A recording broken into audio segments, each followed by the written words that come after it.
ഈശോയിൽ എൻ്റെ ഏറ്റവും പ്രിയപ്പെട്ട സഹോദരങ്ങളെ, പഴയ നിയമത്തിലെ ഒരു കുഞ്ഞു ചിന്ത നമ്മളിന്ന് പങ്കുവയ്ക്കാൻ പോവാണ്. ഒരു രണ്ട് മൂന്ന് വചനങ്ങൾ നമ്മൾ എടുത്ത് വായിക്കും. രണ്ട് പ്രധാനപ്പെട്ട നന്മകൾ നമ്മൾ പരിശീലിക്കേണ്ടതിനെ കുറിച്ചാണ് നമ്മൾ ഇന്ന് ധ്യാനിക്കാൻ വേണ്ടി പോവുക. രണ്ട് നന്മകൾ എന്തൊക്കെയാണെന്ന് അറിയോ? ഒന്ന് വിവേകം, രണ്ട് എളിമ. എന്തൊക്കെയാണ്? വിവേകം, എളിമ, പ്രൂഡൻസ് ആൻഡ് ഹ്യൂമിലിറ്റി. ഈശോ ഇങ്ങനെ പറഞ്ഞിട്ടില്ലേ? വിവേകി ഈശോ എന്താ പറയുക? വിവേകികളായിരിക്കുക. അത് പറയാൻ തന്നെ എന്നെ ബുദ്ധിമുട്ടാണ്. പിന്നെ എങ്ങനെ നമ്മൾ പരിശീലിക്കും അല്ലേ? വിവേകം എന്ന് വെച്ചാൽ എന്താ? കൃത്യമായ കാര്യങ്ങൾ കൃത്യമായിട്ട് ചൂസ് ചെയ്യാൻ, അബദ്ധങ്ങളൊന്നും പറ്റാതെ നന്മ ഏത് തിന്മ ഏതെന്നൊക്കെ ചൂസ് ചെയ്യാനുള്ള ഒരു വരമാണ് വിവേകം. എളിമ എന്താണ് നമുക്കറിയാം. നേരത്തെ ഒരു ടോക്കിൽ നമ്മൾ പറഞ്ഞിട്ടില്ലേ, കർത്താവ് എളിമയുള്ളവരെ ഉയർത്തുന്നു, അഹങ്കാരികളെ എതിർക്കുന്നു. ഇപ്പൊ ഈ രണ്ട് കൃപകൾ, രണ്ട് വരങ്ങൾ നമ്മുടെ ക്യാരക്ടറിന്റെ, നമ്മുടെ സ്വഭാവത്തിന്റെ ഒക്കെ ഒരു ഭാഗമാക്കി മാറ്റണമെന്ന് നമുക്ക് ബോധ്യം തരുന്ന ഒരു ചിന്ത വിശുദ്ധ ഗ്രന്ഥത്തിന്റെ അടിസ്ഥാനത്തിൽ നമ്മളൊന്ന് ചിന്തിക്കാൻ പോകണം. പഴയ നിയമത്തിൽ നമുക്കറിയാം ഒത്തിരി ബോധ്യങ്ങൾ, തിരുത്തലുകൾ, ആത്മീയ ഉപദേശങ്ങളൊക്കെ നമുക്ക് തരുന്ന രണ്ട് പുസ്തകങ്ങളാണെന്ന് സുഭാഷിതങ്ങളുടെ പുസ്തകം, പിന്നെ പ്രഭാഷകന്റെ പുസ്തകം. ചുമ്മാ അതിങ്ങനെ വായിച്ചാൽ തന്നെ ഒത്തിരി ബോധ്യങ്ങൾ നമുക്ക് കിട്ടും. നമ്മൾ ഇന്നൊരു രണ്ട് മൂന്ന് വചനങ്ങൾ മാത്രമേ വായിക്കുന്നുള്ളൂ. ആദ്യം നമുക്ക് പ്രഭാഷകന്റെ പുസ്തകം എടുക്കാം. അതിന്റെ 18-ാമത്തെ അധ്യായത്തിൽ 25-ാമത്തെ വാക്യം. പ്രഭാഷകൻ 18:25 വചനം ഇങ്ങനെ വായിക്കുക: സമൃദ്ധിയുടെ കാലത്ത് വിശപ്പിനെ കുറിച്ചും സമ്പത്ത് കാലത്ത് ദാരിദ്ര്യത്തെയും വറുതിയെക്കുറിച്ചും ചിന്തിക്കുക. ഒന്നുകൂടെ അത് ശ്രദ്ധിച്ച് കേൾക്കാവോ? ഒറ്റയടിക്ക് കേൾക്കുമ്പോൾ ചിലപ്പോൾ ഇതെന്നെ നെഗറ്റീവ് ആണെന്ന് വിചാരിക്കും. നെഗറ്റീവ് അല്ല, വിവേകത്തെക്കുറിച്ചും എളിമയെക്കുറിച്ചും നമുക്ക് പറഞ്ഞു തരുന്ന ഒരു കാര്യമാണ്. സമൃദ്ധിയുടെ കാലത്ത് വിശപ്പിനെ കുറിച്ചും സമ്പത്ത് കാലത്ത് ദാരിദ്ര്യത്തെയും വറുതിയെക്കുറിച്ചും ചിന്തിക്കുക. എന്ന് വെച്ചാൽ നമുക്കിപ്പോൾ ദൈവാനുഗ്രഹം കൊണ്ട്, നമ്മുടെ അധ്വാനം കൊണ്ടും ഒക്കെ കർത്താവ് ഒത്തിരി അനുഗ്രഹിച്ച് നമുക്ക് നല്ല സമ്പത്ത് ഉണ്ടായി. സമ്പത്ത് എന്ന് വെച്ചാൽ പൈസയുടെ കാര്യം മാത്രമല്ല കേട്ടോ. നമുക്കിപ്പോൾ ഒരു ഉയർച്ചയിലെത്തി, നമുക്കൊരു നല്ല ജോലിയുണ്ട്, നമ്മളൊരു നല്ല സ്റ്റാറ്റസിലാണ്. ഇപ്പം നിങ്ങൾ കേട്ടുകൊണ്ടിരിക്കുന്നവരിൽ കർത്താവ് അനുഗ്രഹിച്ചവരാണ് നമ്മളെല്ലാവരും അല്ലേ? കർത്താവ് ഇപ്പം നല്ലൊരു പേര് നമുക്ക് തന്നിട്ടുണ്ടാകാം, നല്ലൊരു കുടുംബം നമുക്ക് തന്നു, നല്ലൊരു സ്റ്റാറ്റസ്, ജോലിയുണ്ട്, സാലറി ഉണ്ട്, ഒരു അനുഗ്രഹത്തിൻ്റെ ലെവലിൽ നമ്മളെത്തി.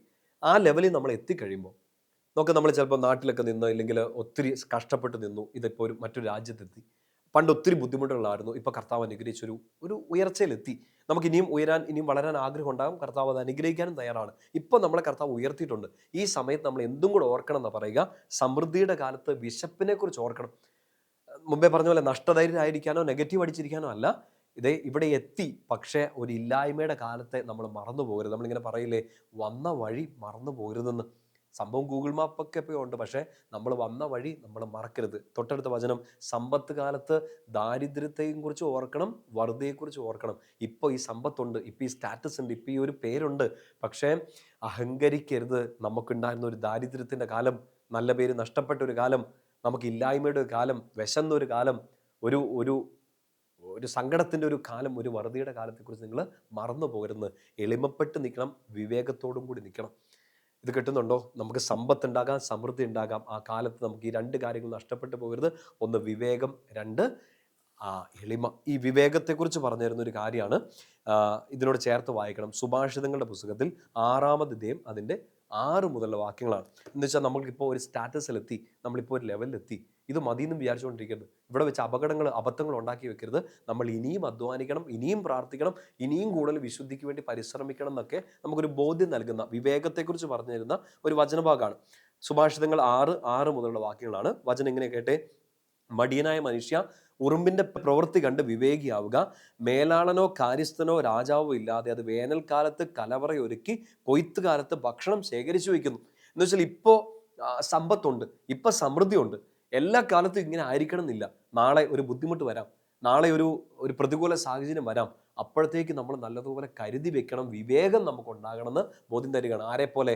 മിനിമം ഉറുമ്പിനെ പോലെയെങ്കിലും. എന്ന് വെച്ചാൽ ഉറുമ്പ് സമൃദ്ധിയുള്ളൊരു സമയത്ത് അങ്ങനെ ചുമ്മാ ഇരുന്ന് തിന്നും കുടിച്ചിരിക്കുകയല്ല.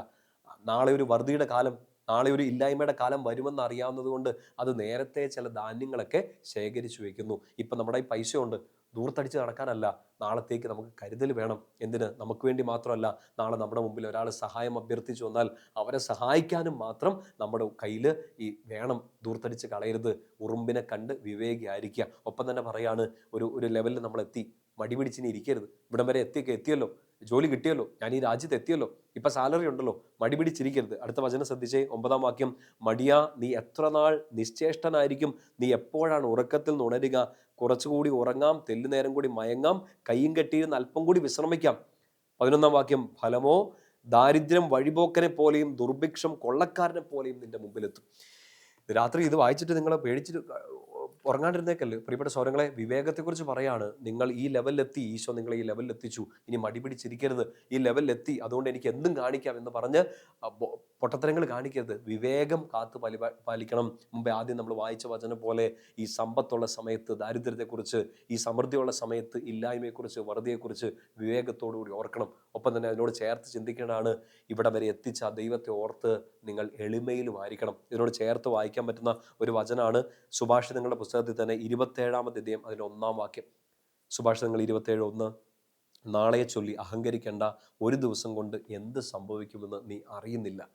ഈ സമൃദ്ധിയിലെത്തി, ഈ അനുഗ്രഹത്തിലെത്തി അഹങ്കരിക്കരുത്. ചിലപ്പോൾ നമുക്ക് അങ്ങനെ ഒരു പ്രലോഭനം വന്നേക്കാം.